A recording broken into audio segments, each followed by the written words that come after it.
Hello, this is Tony Heller from RealClimateScience.com, setting the record straight about climate. This video is titled Climate Bipolar Disorder.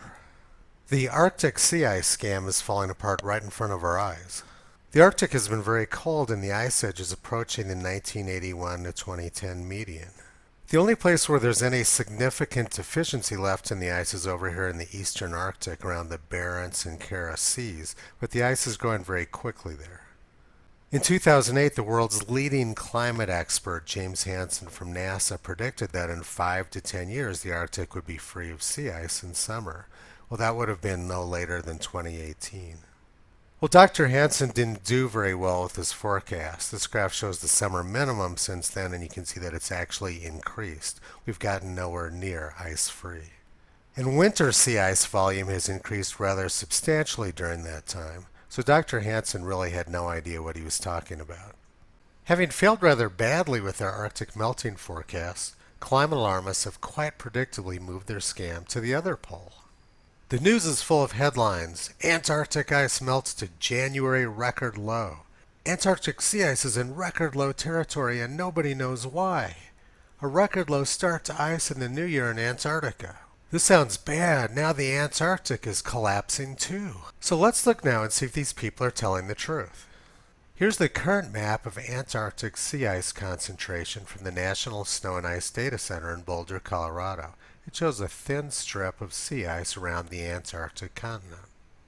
And here's a graph of Southern Hemisphere January sea ice extent from 1979 to 2018.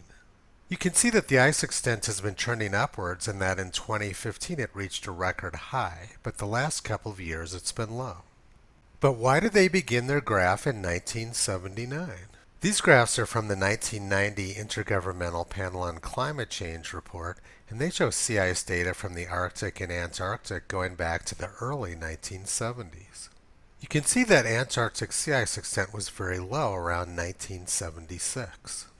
And here's the text from the 1990 IPCC report. Satellite observations have been used to map sea ice extent routinely since the early 1970s.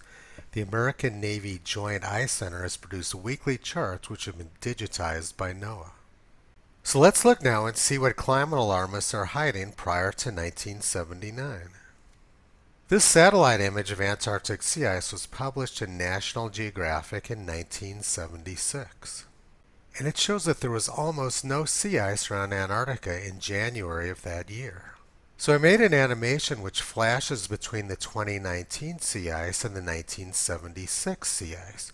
You can see that there's probably a little bit more ice now than there was in 1976. At any rate, it's pretty close. So why are climate scientists claiming a record low? They wrote the 1990 IPCC report, which shows data back to the early 1970s. Why don't they want us to know about the 1970s? Well, let's go back and look at what climate scientists were saying in the 1970s.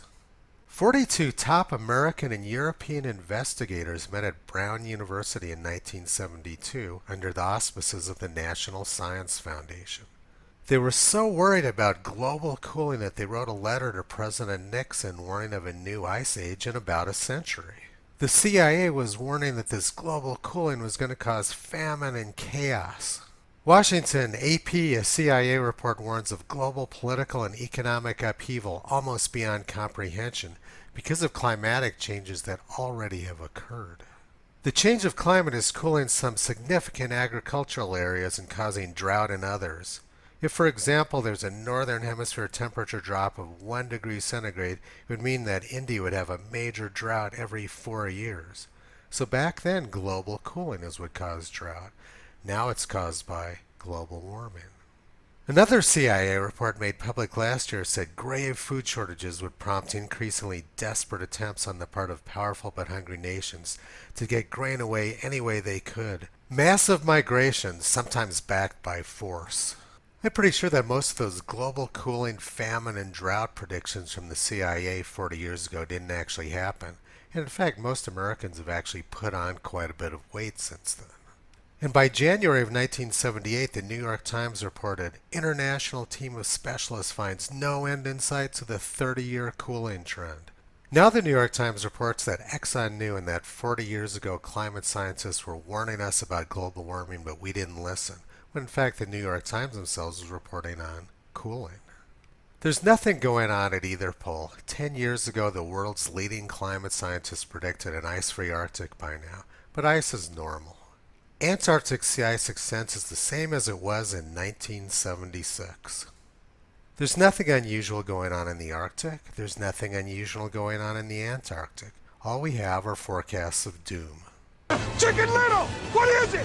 What's going on? The sky is falling! The sky is falling! The sky is falling! Are you crazy? Well, yes, they are crazy, and people have been imagining climate change and exaggerating statistics for as long as anyone can remember. This is an article from January 10th, 1871, Imaginary Changes of Climate. A plentiful crop of speculation from weather prophets and projectors and half-instructed meteorologists and all the philosophic tribe of Laputa in general, to whom the periodical press now affords such fatal facilities. Every season is sure to be extraordinary, almost every month one of the driest or wettest or windiest, coldest or hottest ever known.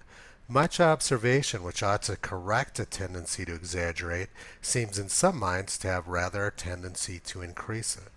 If this sounds familiar, it should. This is exactly the same sort of exaggeration we get over every single weather event now.